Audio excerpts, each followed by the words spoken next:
22 Agustus 2019 dinyatakan dibuka.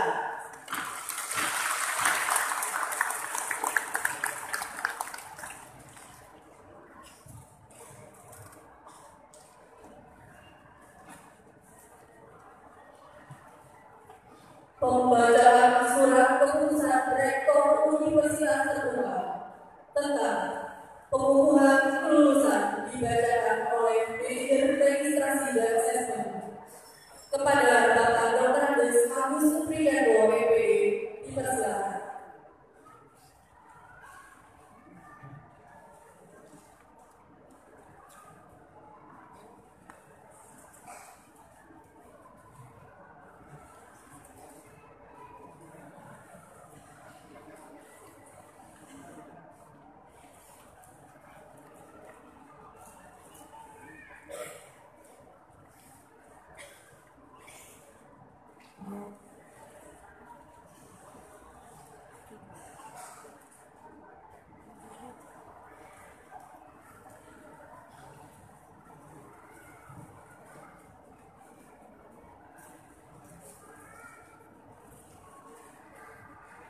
Surat keputusan Rektor Universitas Terbuka nomor 2674 /N31 HK-00-09/2019 tanggal 1 April 2019. Berikutnya nomor 3340 N31-HK-00-09/2019 tanggal 26 April 1 tahap 1 dan 2 tahun 2019.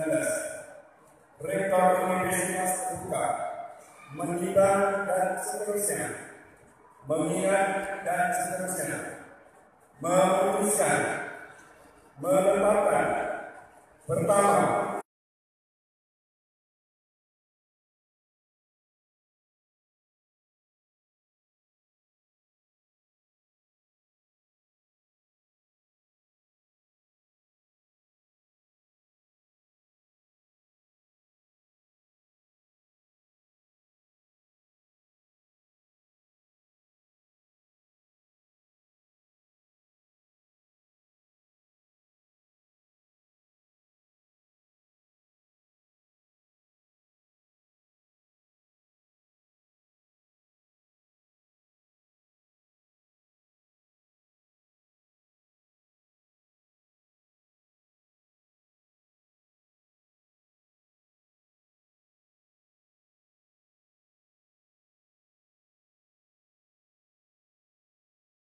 jangan lupa subscribe ya.